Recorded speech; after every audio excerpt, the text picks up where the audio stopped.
Sen được cái gì nhá? Dạ cái lô nhiều ha, tạt nữa.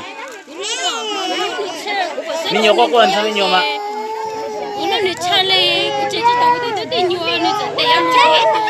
Giờ cháu không nói đi. Giờ mua cho tôi là. Giờ cháu ta không nói em mà. Nhiều có quần sao mình nhiều mà. Mình nhiều có mua cho mình nhiều sao mà. Cháu còn sao không nói. Cho nó leo. Leo. Cú là cú sẽ tan nhau giá nhiều gì. Tại hà nông hết bây giờ chống nó chưa nữa này. Cú xem là cú mua xem là bị nhà nó sai à. Nhiều có quần này chơi lúa chưa? Lên chưa? Bây giờ xem bữa sinh mua plan xem là lúa lo à. Mình nhiều có quần mấy trăm mà lúa. Sao cả? Nhưng mà lên đây. Giờ chả thua này này, tôi chặt câu. Đâu lên mặt tôi biết sao. Dù xong giữa giờ tôi Đây à? Bây giờ là mình nhiều cô có lời có cho mong xoa lên. Có cho nó mình nhiều cô hai nè. Liêu. giờ đi mua tôi là ôi chứ. Tôi lại đặt tôi mà tôi chết chứ em cho tôi giá lo nên nó dùng nó cũng tôi chết. Cho nên nó chết nó cũng nên nó tận như xưa. Để mình nhớ là ông Mike. Liêu. Cho mình nhiều mong xoa. Lấy rồi. Cô nhiều mà cô hay lấy nè. Liêu.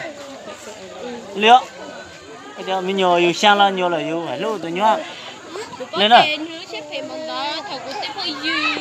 Nên nó cho chiêu tụi tôi tổ cũng đã bây giờ cái nhà kỹ của những cái lối chơi về không đâu là sư chứ cũng có tiền lưu sĩ chứ mà tôi muốn như cho nó chạy ở những cái bao cho tôi sư cao lý của nó đó là mà có cái phong gì ở mua chỉ nó chơi mua tiền nó nuôi nhớ chỉ là em rồi của sơn đề nhớ chưa chứ giờ thằng này cái mình nhiều cô có gì liền chơi của nó yêu tân nữa của giờ nữa cho nữa ở sư là vậy đó sư hả của nữ chỉ mà nữ sư của tôi nhiều tôi cho tôi của nàng nữa là nhiều nữ tôi chỉ nữ tôi chỉ sao của tại tôi là chế như nè Lea đi lên sao nó chơi để sẽ có cho tao tôi là chỉ lo có tôi muốn để sẽ cho tao tôi chỉ là gì có tôi muốn đi lên có khi nó chẳng là gì ship bảo hộ thôi mà đi lên ship bảo hộ gì lên rồi ship thằng nữa rồi có gì muốn nói ai nó mua hậu chưa muốn nói ai nó lên đỡ lo yên nhớ lên đỡ của lúc của mình nhớ là tôi của nước con này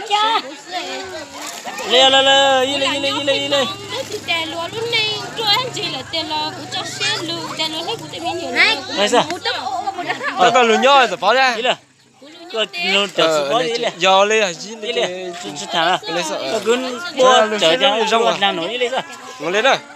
chỉ nhớ là lên thì cho ăn đi lên Giờ lên thì đồ cứ nhó kìa lên sợ.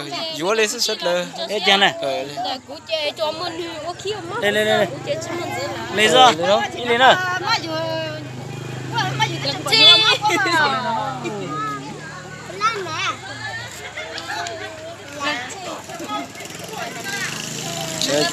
Cháu tôi sẽ cái ô căng nó nữa.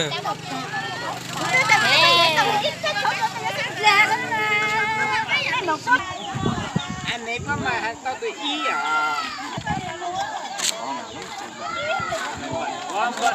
Mày vừa đi do tiếp một do mày